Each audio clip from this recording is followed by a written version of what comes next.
Afro Tales Podcast is a part of the Connected Podcast Network. Ahoy, my friends. Welcome aboard the Afro Tales Podcast. I'm your storyteller, Aman Mazinga. Join me as we explore the tales that grew from the people of indigenous and African descent in the Americas and the Caribbean. After, come and see me, chef, who will impart upon you a recipe for the story you have just heard. So with no further ado, let us set sail on this new age of exploration. Ain't no tracks coming back. You know, Bruh Rabbit said to be the wisest animal in the forest. So Bruh Rabbit was walking along one day when Bruh Fox come along. Say, Bruh Rabbit, Bruh Fox says, ain't you going to the big meeting? Everybody going. Is that so? Says Bruh Rabbit. Sure, I'm going. So Bruh Fox went off and Bruh Rabbit, he take a look around. Pretty soon he see hundreds of footprints and all going the same direction. Then he see they all rabbit tracks. Says Bruh Rabbit. All them tracks going that way, and ain't not a single one coming this way. Ain't no place for me. The end. Story number 2. Bruh Lizard and Bruh Rabbit. Don't know some animal tales. Hear 'em but forget 'em. Do you know about Bruh Lizard and Bruh Rabbit though? You don't? Never heard 'em tell how Bruh Lizard bested Bruh Rabbit? Well, that lizard was a hard worker. He had a big sword he used to cut his crop. Sword knew how to work by itself, and it cut so fine there was nothing left once something was cut. Bruh Lizard speaking words to the sword, and the sword do all the work. That's how it went. Now, Bruh Rabbit, he is smart. He don't have him a sword like the lizard has, and he wants one. So he hides behind a bush and he watches sword working for Bruh Lizard. He wants it very bad too. One day Bruh Lizard has to go away, and Bruh Rabbit, he sneak up and he steal Bruh Lizard's sword. Bruh Rabbit laughs to himself because he knows he now got a sword. He think he knows the words that lizards speak to the sword. So he calls out, "Go eat tail," like that. And the sword starts to working. Just a cutting and slashing this way and that and all around. Pretty soon, old sword finish up the crop and the rabbit wants it to stop. Sword is coming very close to the crop that Bruh Rabbit is keeping to live on. So Bruh Rabbit, he yells out to the sword, "Go eat tail, go eat tail," like that. That just make the sword work harder and much faster. Sword go and cut down everything Rabbit had. It don't leave nothing, not one leaf cabbage.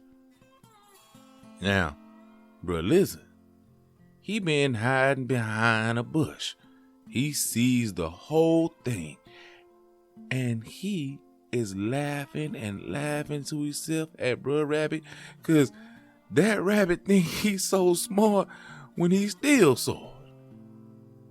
And now, Bruh Rabbit got nothing to eat all winter long. Bruh Rabbit spies the lizard, and he calls over there, "Lizard, bruh, stop the sword." Bruh Lizard, he called right back, "It's my sword." Bruh Rabbit, he say then, "That's it, it's your sword, but please stop it. It ain't got no sense. It cut down everything I got." Lizard say, "Sword, work faster every time he hear go eat tail." The lizard laughs again and he calls out real loud, "Go away, pong!" So it stopped. The lizard grinning to himself all over the place. Then he slide out there and pick up sword and take it on home. Bruh Rabbit, just watch him go. The end. Story number 3. Bruh Alligator and Bruh Deer.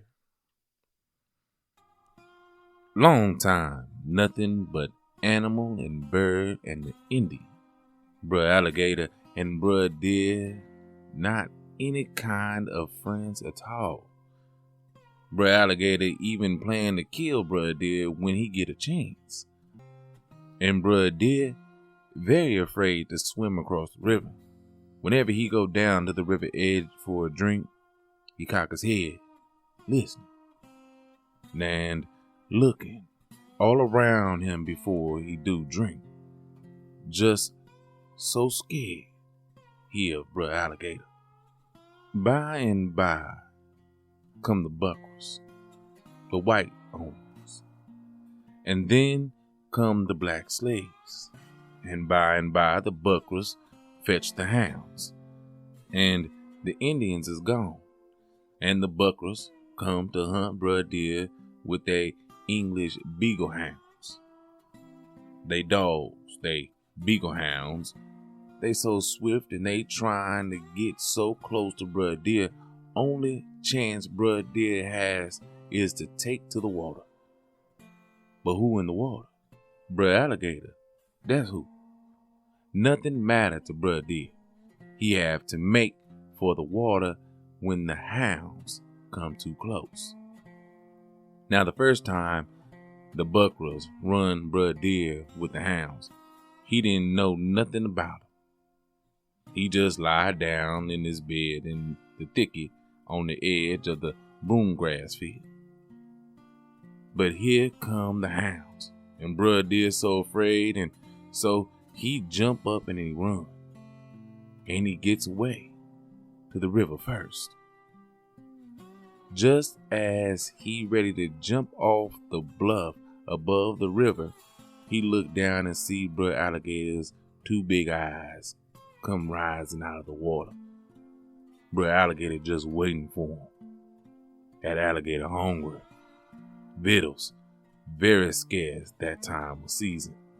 His belly be pinching him hard. But Bruh Deer is fast, and so he is in heavy trouble. The alligator there in front of him, the beagles there behind him. What Bruh Deer gonna do? He sees the alligator and he hears the beagles. Bruh Deer make a sudden twist to the side just before the hounds see him. He burned the wind down the riverbank below the bluff, and he crossed the water where Bruh Alligator never seen him. Here come the beagles boiling hard for the bluff, and they come so fast upon Bruh Deer's track, they never have a chance to stop. 2 or 3 go on over the bluff, and they drop in the water right in front of Bruh Alligator's snout.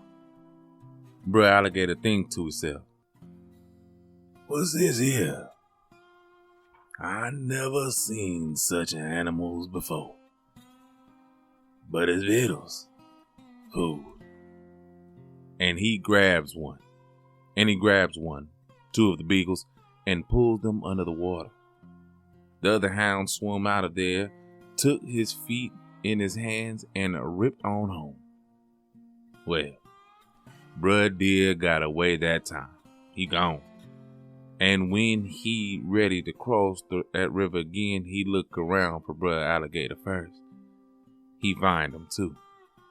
Bruh Alligator stretched out on the mud bank in the sun high. He got a belly full of beagle, and he's satisfied with himself. He's sound asleep, and Bruh Deer sneak close to the river to take a chance on getting across. Before Bruh Deer can get wet he hoof, Bruh Alligator see him, and he slip off the bank to meet Bruh Deer. How Bruh Deer gonna get across to see his family. Before he even thinking about it, Bruh Alligator started talking. Brother, Bruh Alligator said, this thing that I ate, they call beagle, is very good bills. I love eating him very much too.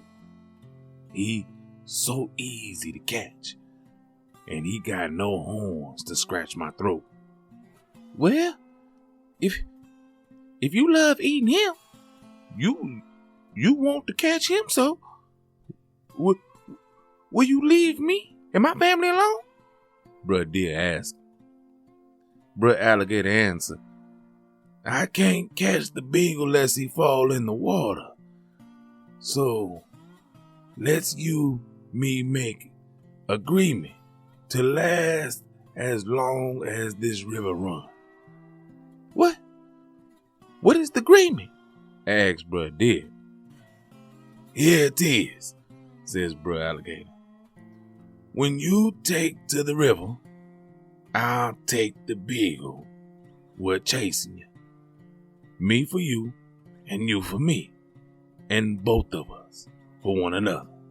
So Bruh Deer say it all right with him, and that's how it's been since the agreement made. Whenever hounds run Bruh Deer take to the river, and Bruh Alligator leave him alone. The hound gone track deer, the alligator gon' get hound. But if Bruh Deer ever come to the river without the dogs chasing him, then he have to take that chance. The end.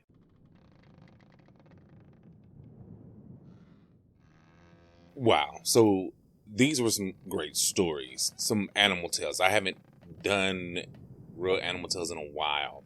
The first little snippet story comes from Talk That Talk by Linda Goss.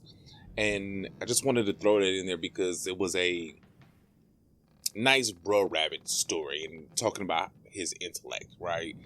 And because Bro Rabbit is the underdog guy, small guy, and looked at as he can be taken advantage of, but he's really smart. You know, he's the Congolese and I want to say Bantu version of the more, I guess, famous Anansi coming from the West African countries. Okay, the other two stories, though, both come from the People Could Fly anthology book by Virginia Hamilton. She made two books called The People Could Fly. One, it has a bunch of stories in it, and the other is just the story by itself, The People Can Fly. So if you look for those, if you try to Google to find it, understand that there's two versions. One is just the story, and the other one is a anthology of a bunch of different stories. Okay, so ensure you look at the page count and the description if you're looking for those that book. But both books are awesome. These two stories, the first one being Bruh Alligator and the first one being the episode title Bruh Lizard and Bruh Rabbit are just great to me because it emphasizes the fact that just because you see how that I do something in life, just because you see the benefit that I have from my process of doing what I do, and you see my success, doesn't mean that you can shortcut to that, right? That's basically what it's telling you. Bruh Lizard has taught through hard work, dedication, and practice. He has taught the sword what he expects the sword to do, right? And Bruh Rabbit sees that and wants that But he sees the end product of all the hard work and dedication that Lizard has done, and now wants that part, and then tries it and wonder why it doesn't work. And like Bro Lizard said, that's my sword. That's my process. That's my tools. It doesn't work for you that way. And he just walks away. And Bro Rabbit just looks at him like, oh, huh. And then in the second story, you have, excuse me, you have Bruh Alligator and Bruh Deer. Bruh Deer has a problem. He has two problems, really. Bruh Alligator will eat him, and the Bukras, which are a Gullah term for white people, want to eat him as well, but they're sending their dogs after him, right, to hunt. And Bruh Deer's stuck in the middle until a situation comes out where you realize that, you know, the whole phrase, the enemy of my enemy is my friend, right? And they kind of use that. Bruh Alligator sees that Bruh Deer has an issue. Look, I can eat you, but you make it hard for me to do that. But these dumb dogs over here make it real easy for me. So how about this? You leave them to me, and I eat them, and you get to keep on going, living your life. It's like a no-brainer, right? But I kind of feel like it's also like a deal with the devil. Because at the end of the story, you see that, yeah, as long as the dogs are chasing me, I can lead them to my protection. I can run to my protection. But the minute I run to my protection and I don't have anything chasing me, well, now I have to worry about what the monster is going to do. And that's what Bruh Alligator tells him. As long as you're being chased by dogs, I got you.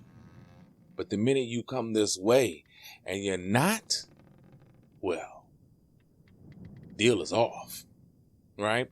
So be careful the type of deals you make out there with people. Make sure that your safety is there, or what you want out of the deal is there no matter what. Take that how you want it, right? But anyway, thank you for coming and listening to these stories. Please share them with your friends. And go see Chef. He has a wonderful recipe from you coming from the Gullah people. And until we meet again for another voyage, as always, have a blessed day.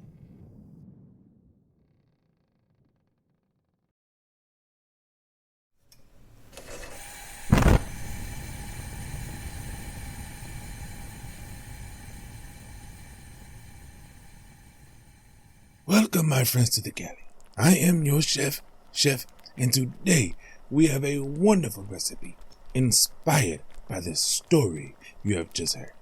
Today, we'll be creating the Gullah Chewie. Now, what will you need for this recipe?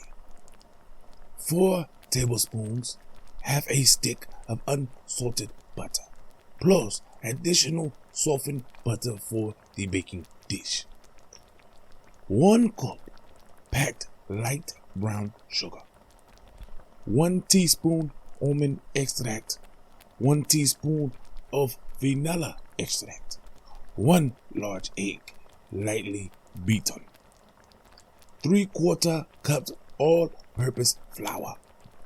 1 teaspoon of baking powder.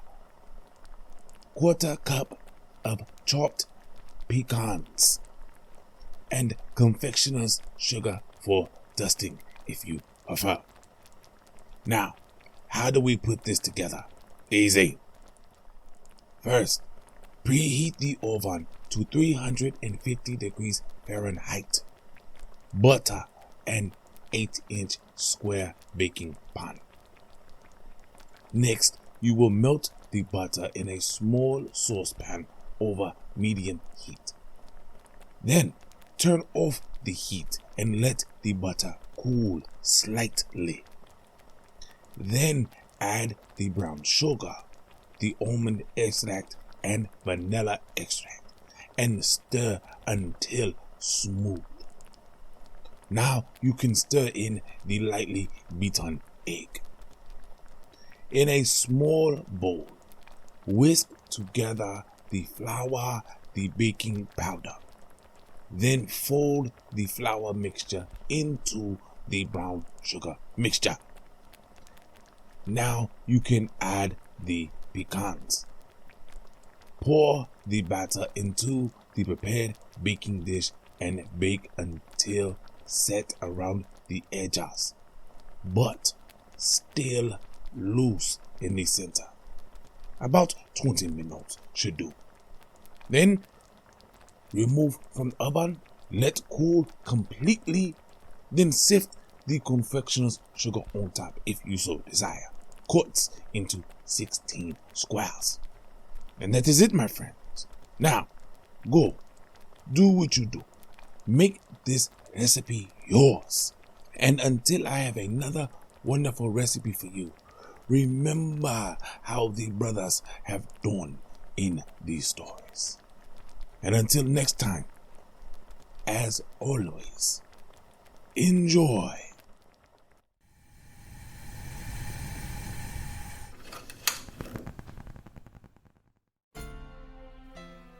Thank you, my friends, for coming on this voyage. Thanks to Art by Chalet for the logo, episode, and shirt designs. You can get t-shirts and other items on tpublic.com. You can contact me on all socials at AfroTalesCast. That's AfroTales Cast. And email me at AfroTalesCast@gmail.com. You may also become a benefactor by simply sharing with any and everyone, giving a thumbs up, a 5-star rating and review in your podcast app of choice, or simply donating on Patreon or Ko-fi.com. That's ko-fi.com. So until we meet again, may your winds be fair and your seas follow.